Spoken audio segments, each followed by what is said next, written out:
All right, there, my friends. So today's show, we are going to talk about freight fraud. I know there's been a lot of talk in the industry about what's happening on the load board, what's happening with some of these data centers that we trusted so wholeheartedly and that are letting us down as consumers. That's the show today.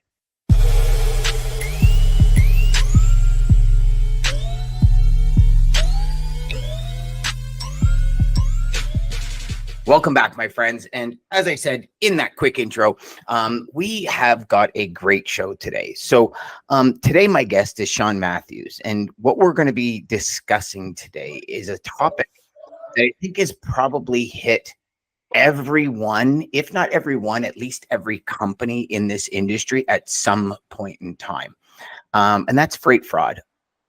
Going all the way back to the beginning days of my freight career, fraud, scams, truck thefts have all been abundant in this industry. And I think we're facing an even bigger piece of the puzzle as we get into mid 2024, where we had a massive freight drought for the last little while. Economies are not doing all that great, regardless of what people are trying to tell you in the news. So Sean, welcome, brother. I'm super excited because I know we had a gentleman on last week that was talking more about the hacking side of this, where now I think we're able to dig a little deeper into what's really happening on the ground level. So just introduce yourself, tell everybody where you're coming from, and then let's dive into it, my man. Thank you, Dan, and thanks for having me on the show. I'm glad Alex Bates introduced me to you. I kind of teamed up with him on his 8th episode, so right after he kind of engaged with you, so I kind of missed that boat, but he was very quick to let me know you are one of the OGs here, at least for us LinkedIn folks. So again, well, thank you for having me, and I'm glad Alex did introduce us. Yeah, the POD, everyone, make sure you get a hold of Alec and watch that. Go on. Yeah, he's a good friend of mine. But yeah, so yeah, historically my career, I got into freight brokerage when I was around 25 years old. I got into it because I met a pretty girl who's now my wife. Got married December of last year, and it's just been a journey. Good for myself. Life is a journey for everybody. And I've had the luxury of being able to see what goes on behind the scenes at various brokerages. And so, this will be my roughly 6th year. I still operate, but I have much less volume than I used to. But one thing that I've seen across my experiences at multiple brokerages, dealing with multiple TMSs and multiple fraud strategies, is there's a bit of an ignored gap that most people don't see. And right now, everyone's focused on the double brokers. Everyone's focused on, keeping freight from being stolen. But there's one thing going on that's directed at the small truck drivers, and they're largely ignored. Is just they're kind of being bullied a little bit using the review platforms that are out there. What do you mean by that? Yeah, I'm happy to light it up. So one thing that everybody will probably agree on is those review platforms they lean very heavily towards their paying customers, and that's going to be the 3PL or the freight broker. And when you say review platforms, though, just so everybody in the audience can stay with the conversation, what review platforms, like if somebody doesn't know what a review platform is for truckers, just explain that a little bit, and then we'll get into the context of it. Yes. So I can give a few examples. And these platforms are critical and they perform their job. So they're great products for the freight broker. And you'll be looking at stuffs like carrier411.com, which I personally use. There's Carrier Assure, Carrier OK, and then Highway is a bit of the flavor of the month these days. And these platforms just provide data so brokers can avoid the bad players, because there are some truckers out there that are less than honest. But the problem is there's a lot of false positives going around, and a lot of good people, good small truck drivers and owner operators get caught in the crossfire. And it happens more and more these days. We're not trying to tackle, my focus isn't tackling the whole pie. We're really focused on the review process that those platforms use. And what happens would this be like the truckers equivalent to Google reviews and stuff? Yeah, that would be a good Okay. analogy. Okay. Okay. Just It's to give everybody basically Google context. reviews, Hmm. um, where freight brokers will review a trucker, but it's only bad reviews. They really don't do any good reviews there. Well, Uh, that's, yeah. I mean, unless people ask, most of the time, there's never any good reviews unless you ask somebody to do it. And most of the yeah, time, in every other step, it's like, enter to win $100 gift card. You almost got to bribe people in order to say something, because negativity travels at 100 times the speed as positivity, right? of course, I've heard that. I mean, it Hmm. takes 10 good experiences to make up for one bad one, and I hate a few restaurants, so that definitely rings true with me. And I will never eat at Chipotle, by the way. Yeah. I went to New York and they wouldn't even let me use the bathroom. And I've been to Chipotle 10 times. Why would they do that to me? But New York is New York. So, but I'll get back on topic. But what's happening? What's happening in the industry right now? And it gets worse when we hit a recession or a slowdown or inflation, Hmm. where the bad players or folks just start turning into bad players. And so today, and I've seen it around LinkedIn, and I think I let you know about one situation, Deegan, with Alex Winston. But there's some people out there with a login to these review websites, and they're putting a fake review to make a trucking company MC look dangerous or bad, and then they're telling that trucking company, hey, give me $5,000 or you're going to have this review on your profile. And what that does with the carrier is, whenever that carrier goes on the spot market, nobody will work with them anymore, because it's too risky to give someone a chance when they have one bad review. I mean, hopefully they'll never get two, but one is bad enough. Two, you're done. And so these truck drivers, and we all know they're good people. There's a lot of good people out there, but they tend to be less educated than most. Most of them really didn't go to college. They hopped in a truck pretty quick and started that career, and they drive, and then they try to do their job and keep their head down and just be on time. But it's almost like if you start up an MC these days, you're gambling, because if you run into one of these bad players, they're going to hit you with that review, and it's either one, you bend over and pay them the $5,000, or two, you just go bankrupt. And they don't know enough about legalese to fight for themselves or defend themselves. So it's a pretty crappy situation going on these days. I'm glad it's not that rampant yet, but there isn't a counter force balancing that out right now. We've gone on, and I've done a lot of research going on Reddit, Facebook, even on LinkedIn, but there's not a whole lot of truckers on LinkedIn. Yeah. And you'll see these posts, people saying, hey man, I'm getting beat up for no reason by this bully, and I don't know what to do. And you'll have 40, 50 comments of other truck drivers saying, I don't know what you should do. I guess you should find a lawyer. I guess you should try that out. And then what kind of lawyer are you going to find? It's really tough. So, but in the end, I mean, Yeah. and you'll know, obviously Yeah. know way more about this than I do. So Yeah. you're educating me here, and I'm truly honored for that. What would a lawyer do? Because I'm just thinking about it. Like, if somebody writes a bad Google review, you go to Google and ask them to pull it down, Yeah. and you explain the situation. And I mean, they'll put very little time and energy and effort into calling it's kind of like when you get a charge on your credit card that you didn't authorize or something, or you cancel a subscription and they continue to charge you, right? Okay.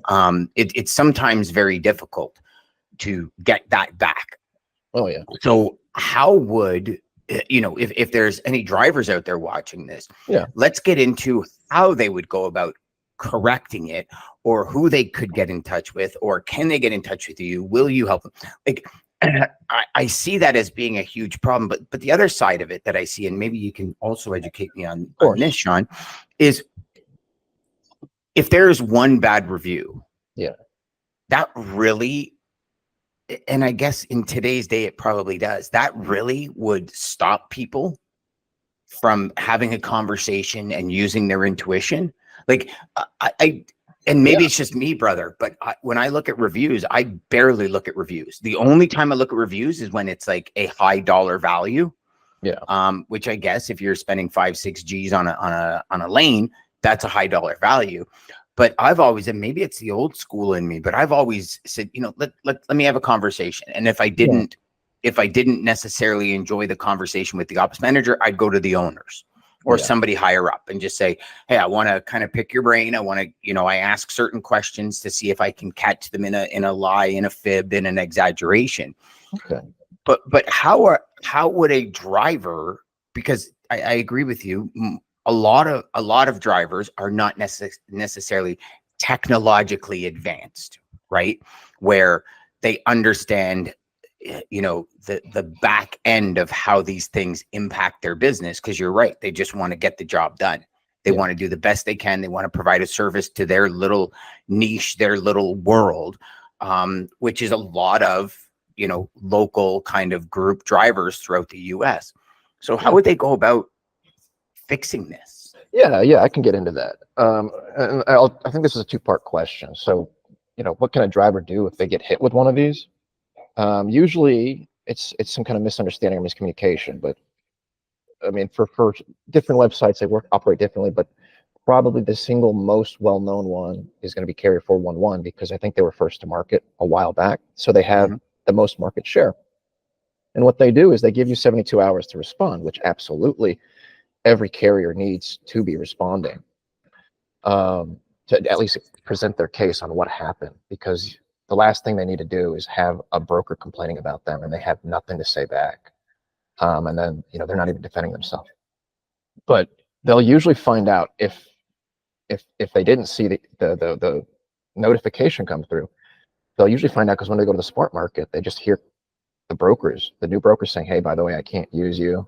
You must have a freight guard or something like that. Or, you know, it's too risky to use you, or my boss won't let me use you. And that's how they find out. And they immediately, they need to ask whoever they're on the phone with, like, hey, do you mind sending me a screenshot of what you're looking at? Do you mind just send me the details so that I can do my own research? Because at the end of the day, the only person who can remove that review is usually going to be the broker who posted the review. Yes. And that's where they got to start. A lot of truck drivers get confused. They think they can go yell at, you know, the website. It's not their problem. You know, they're an unbiased middleman just hosting dialogue for these reviews. So you don't really want to go for the website or the company that uses the platform. You really need to go talk to the broker who complained about you and see if you can work it out with them. Because if you do it yourself, it's free. And you can't argue with free. That's the best way to do it if you're a small operation. Well, it all depends on what your time's worth, but yeah, of course.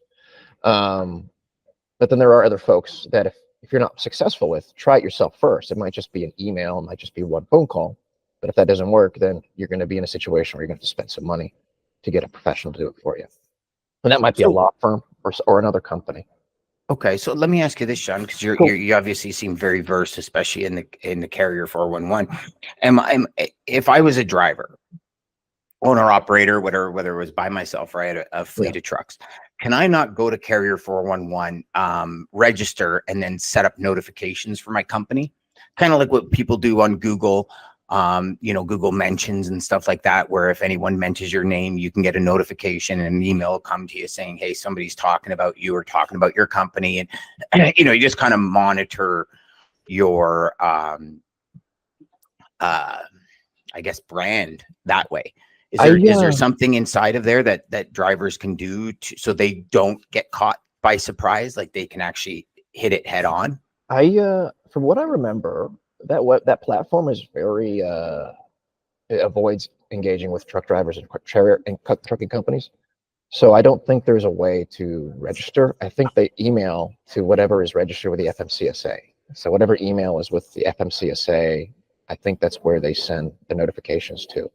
So as long as your info is up to date with them, make sure that you monitor that email, right? And I think that's one of the things, because it's very difficult for a trucking company to get in touch with a Carrier 411 rep.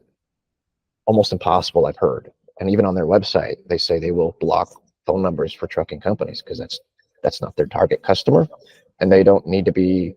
They probably don't want to be wasting staffing hours handling customer service requests for them because they only sell products to freight brokers. So, I mean, first and foremost, Yeah. that's a total one-way street. Oh yeah. If you're going to allow somebody to make comments, and I've seen it before. I've been at brokerages where you literally hear somebody blowing a lid at a driver because they're half an hour late. Yeah. And yet that same individual will give a driver half the information or a company half the information and then bitch and complain because they've been up all night solving the problem for the customer that they created in the first place. So you're telling me that these systems, and again, I'm completely ignorant to them, and I probably shouldn't be at this point in time in my career, but I'll admit that wholeheartedly.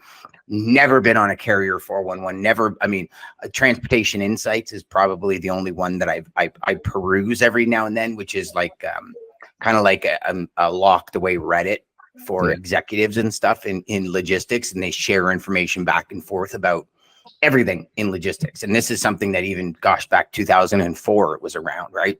Yeah. Prior to all of the other stuff.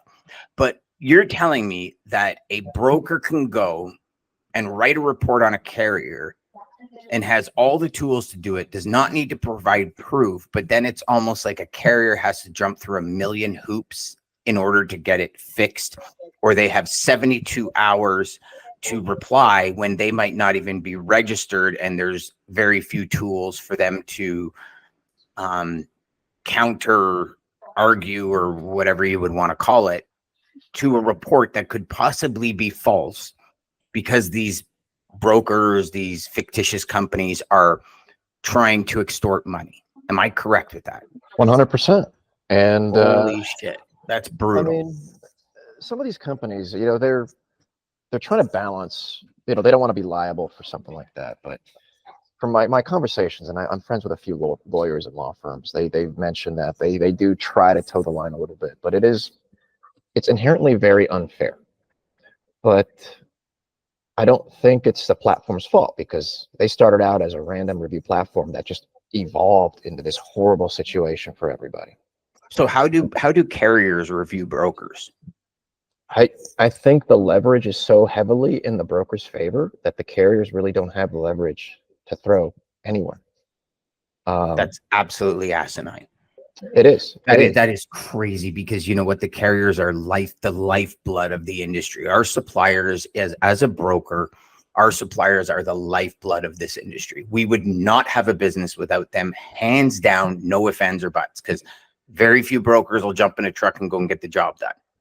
But most carriers that I know, the owners would jump in a truck if they needed to get the job done. And that's the way I was raised in this industry. And to me, that's astronomically asinine that there's no, and if anyone's watching or listening that has a place where carriers can go and complain about brokers, please share, because I'd love to see that, because I would think, again, very ignorant to it, brother, but Sean, I would think there's going to be a lot more carriers that would complain about brokers than brokers complaining about carriers. Yeah, and there are some especially places, right now. It's usually Google review or it's dat.com. But I do know that there's brokers with 1 star out of 5, 1.4 stars out of 5, 300 reviews, and they still get carriers showing up at the door because they have so much leverage. If you've got the work and you've got the freight, they throw their weight and they could care less, because sometimes that crappy broker has the backhaul you need. So either you drive home empty or you take that spot load with the crappy guys. So it's been a really unbalanced playing field. I've spoken with quite a few drivers. I noticed this problem 2 years ago when I had one of my regular trucking companies here in Houston. They did a lot of flatbed stuff for me, and he got his identity stolen. And some dude just went around booking loads and double brokering under his MC number because they stole his identity. And he got a freight guard showing up on his profile. It's there forever. Yeah. Because the broker. This is not something new. I remember back in 2004, my operations manager, and I'm pretty sure I spoke about it during the ethical hacking conversation, but I mean, I remember my operations manager, we had a new carrier come in, and it's a lot of the times carriers give each other freight. and we were doing it as well. And then this carrier was like, yeah, I can't do the load. Can you do it? He says, sure, send me your information. It was our MC number. They just happened to, by mistake, send our MC number on a sheet with their company name on it. Like everything, our operating authorities and everything. So when I was at Transcend, John Colbuck, the ops manager, looked at it. He goes, hold on, this is our CVOR number. This is our MC number. Like this is our paperwork. They just changed the carrier name at the top of the sheet and people were buying it. Yeah. It's been happening forever. I think the real sad part about it is, I mean, you know, it's kind of twofold, right? And I guess, and some people might be sharing comments by now saying, well, you know, it is twofold. You know, it's a great place to go to kind of get those reviews. Yeah. But with reviews comes people that are doing things in a negative way. And that's really sad. Yeah. I mean, the only thing we're trying to do, and I'm working with a few friends, is just to get some visibility on this, because honestly, I think it's just ignored still. And we want to prop up at least a recognizable brand that people can go to get it solved. So let's talk about that. How could we help get this brand forward? What is the product you're developing? What is the tool? How will it help? And how can we help? Okay, sure. We've been pretty active, and I work with Dan Ortave and Alex Bates on this product. And I do want to I know Dan might be showing up on your show, Dan. Dan's best. Yeah, we're going to have him on this week later on. Yeah. I'm going to call my kids Dan. Apparently that's the cool name these days. But no, I've never met a Dan I didn't like. Me neither. But I want to leave him some room to discuss. But you know, we haven't polished the website as much as we'd like yet. So I don't want to push too hard yet. Yeah. We are going to announce fairly soon what we're doing. But so why don't we do this just to make it easier for everybody watching and listening? For all of you watching and listening, connect with Sean Matthews on LinkedIn. You're very active on LinkedIn. I see you all the time. I'll get Sean's LinkedIn profile and I'll put it in the show notes. So wherever you're watching or listening to this, his LinkedIn profile will be in the show notes. You can go directly to him, connect with him, DM him, and start the conversation. And then Sean, when you're ready, I would like to have you back on, because this is a very interesting topic. And I'd love to make sure to help you get the word out to those drivers. And I'll talk to a few friends of mine that have some pretty big driver influences on TikTok and stuff, and see if I can get them to make a couple of posts for you as well. I appreciate it, Dan. Yeah. You know, it's the reason I'm here and the reason I'm on LinkedIn and I'm talking about it is just shine a light on this problem, get some more people looking at it, get some more people thinking about it. And, you know, we've gotten so much support lately from you, from everybody else. I know Bill Robinson, he's a great mentor of mine. I look up to that man. He hooked us up with the Broker Carry Summit, which we may be speaking at about this problem, just to get people looking at it. And I want to be careful, because I don't want people to overreact. I really don't want to hold these platforms as the bad guys. It's really the brokers. Because, you know, we really got to cooperate with them to put something together that addresses this gap. Because, you know, during my career, I've been a broker for 6 years. Those platforms are gold mines for us brokers to dodge the bad players. And there are bad players who deserve these reviews. I'm just trying to build some kind of net to catch the folks who shouldn't be falling through the cracks as a false positive or whatever you want to call it, because this stuff puts them out of business, and it hurts their families, it hurts their kids, and it's nobody. I don't think anybody's taking a good look at this from a business perspective to build a scalable solution, and that's all we're doing. So I just want to make that clear, that don't go around hating on the platforms. It's not something that they tried to do, but hopefully we can work with them to patch this up. Well, and to dovetail on that, I mean, one thread of information is not enough to come to an informed decision, right? Like all of you out there, you're listening to Sean. There's obviously some kind of issue underneath.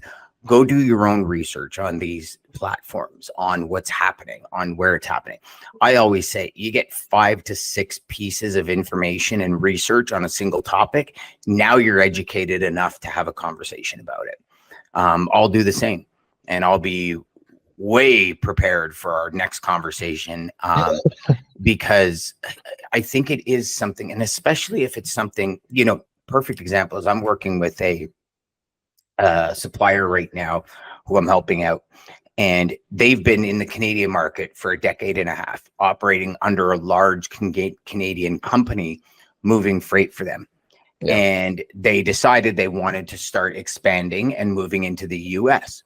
So we put up together a whole structure. We looked at it, authorities, insurances, trucks, trailers. 2024 is like all brand new equipment, beautiful stuff, great drivers. I'm watching these drivers do maneuvers and stuff what the company was putting them through. Amazing corporation, 2 trucks. Did you know that about 65 to 70% of the people we reach out to are like, yeah, unfortunately, you're too new. We only accept drivers with 2 years CVOR and 2 years of insurance, 2 years of authorities, 2 years record. And I thought to myself, I went, wow, like it's really changed the way companies operate. And I'm of the second opinion on this. And what my opinion on is when you find a company that you work with that really cares about your customers, and if they're a 2, 3, 4, 5 truck company, I think these are the perfect people where we as salespeople can help grow with the company. And think about that loyalty. Like if you can walk into a corporation and they have say 4 trucks, and you can fill all 4 of their trucks, and because of your direct sales progression and getting accounts that meet their needs, they grow to 6, 7, 8, 9, 10 trucks. Where do you think that loyalty is? And I think, I hear it a lot, Sean. I'd love your opinion on it before we end for the day. Yeah. But even during COVID, I was telling people, screaming from the rooftops, going like, build the relationships. It's a broker market, but sit down and have the conversations. Because I said, when the market turns and you try and sit down with suppliers and have the conversation, it's going to be because it's a carrier market now, not a broker market. And you're always going to have that. As much as I would love for that to not exist, you're going to have the carrier broker argument, just like sales and marketing. A lot of companies, they'll always butt heads, the same old BS. Yeah. What are your thoughts there, brother? So, actually bringing that up makes me realize, because I had this this conversation on X, or Twitter, or X, whatever you call it, yesterday. Yeah, you can call it X. I think it's long enough now where everybody knows it as X. Yeah.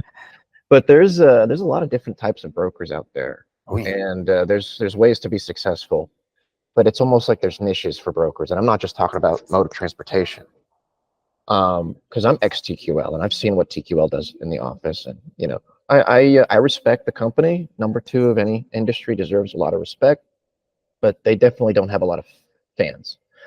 But they have a working model, and their model is more spot, being the best, the cheapest, and having the best product in the niche that they attack, and they're the number 1 at full truckload. And I respect that. They have a business model that works, just includes ping pong tables.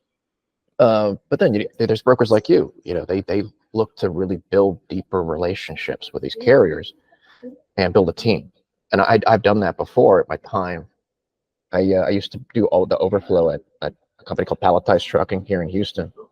And it's a 200 truck company. They're basically heavy haul royalty for the region, having done a few NASA stuff. And I had the luxury of building relationships while I was there. But I think what really separates those 2 experiences for me, being 1, I used to be the TQL broker, really fighting for the margin, or 2, I needed solid people that made me look good for the clients, and I paid them. It really starts with what kind of customers you have, or the shippers really drive that behavior. And a lot of the times the shippers are really shoving costs down so hard. So, I don't know. I've had a chance to see from both sides, but I also respect both sides, because you also have a need You need to have the volume solution, the cheap volume solution. And that's never going to go away because that is the best ROI as long as you can get the cargo delivered safely. And the mega brokers are really good at that. And then you have the boutique folks, maybe like you, maybe like me, maybe like the really specialized folks who really handle all the cargo with care, and they really build strong relationships with those carriers to help them grow. But they also do intend to pay more per job. But that's perfect for stuff that's sensitive, high value cargo, heavy haul. I mean, But when you talk about the commodities, it's see, I believe it's a commodities market, not a niche market. And you're right. when I say that, I say it with a grain of salt, obviously. But I remember sitting down with Dooner. Yeah. And he was saying, Dan, is there a freight recession? And I said, yes and no. And he kind of looked at me and he's like, yes and no. And I said, well, it depends on what markets you're in. And think about it, even today, it depends on what markets you're in. If you're doing pharmaceuticals, if you're doing Medicare, chemicals, these things very rarely have a recession because it's a standard thing that everybody uses, everybody consumes, everybody still has benefits, everybody still needs medication, everybody still needs this. And I remember a bulk of my business was pharmaceuticals, and I would always see everything else would drop off as seasonality and pharmaceuticals was steady. You think of the healthcare, the pet care industry, that never slows down. People always want pets and people will always do more for their pets. Yeah. But you start doing recycled plastic, huge volatility, right? So it's like, it's about the perspective. And I believe wholeheartedly it's about how you set your business up. And what troubles me the most about what we were talking about this fraud is you have people that set themselves up properly. You have people that do things ethically. You have people that really, and let's face it, it's hard to find people that really care about what they do these days. It really is. I mean, from restaurants to trucks to especially customer service, completely crazy, like coffee shops, everything. To find somebody that truly cares about delivering a product that makes a customer feel happy. And that's, to me, the biggest piece of this is you have an individual that pretty much has put their entire life on the line to help other people achieve things. And they're the ones that get hit because they're the low-hanging fruit. Do you know what I mean? Like to put a bad review out for a trucking company that has 400 trucks and say, I want $5,000 or else I'm going to remove it, is, I mean, they would probably just hack their system and hold the system for ransom, right? There's a different level to it, but yeah, I don't know. It really disturbs me. I'm looking forward to diving deep into this. I'd like to have you back on to discuss this deeper, Sean. Sure. And I do want to highlight one thing, you know, the bigger trucking companies with 400 trucks are not going to have this problem. No. It's because they got legal counsel, they got a lawyer, they got everything. They'll handle it themselves. It's really the small folks, 1, 2, maybe 5 trucks, who bootstrap their whole company. They still dispatch their own guys. They might still drive. And when they get ambushed with this, they're like, what am I supposed to do? And nobody can point them in any direction. So and I see it also as more along the lines of the corporate structure saying, if they have this, we're not onboarding them. And as opposed to kind of going a little more granular with what's your intention here? Like, what do you feel? What does your intuition tell you? And I think part of that is gone in our market, which is a real shame. But I understand from all you large companies listening right now, I understand you have to put protocols in place to protect the overall health and vitality of every customer in the company, including your sales team who are customers to the managers, your CSRs who are customers to the managers, and everybody in the company. So I get both sides of it. It's just, I think it's very sad. I think it's very, very sad. It's disturbing. It's uncomfortable knowing that people are, extorting people that just try so hard. And don't get me wrong, Sean, you and I both know there's people in this industry that are only here to get rich. They do not give a crap about servicing people. They're here to make as much money as fast as possible. Then they're out and they're on to the next thing. Right. So, wow, That's interesting. I appreciate you sharing that. Well, I think karma catches up to everybody. So those folks, their days are going to be numbered someday. You know, might be years down the road, but it always catches up to you in my book. Uh, so, but yeah, I mean, Dan, it's appreciate you hosting me, and I'm flattered that you'd have me on the show. I don't have a whole lot of experience being on camera, but you know, it's I don't mind, and hopefully we can push the needle on something like this and make some changes, at least in our pond or industry.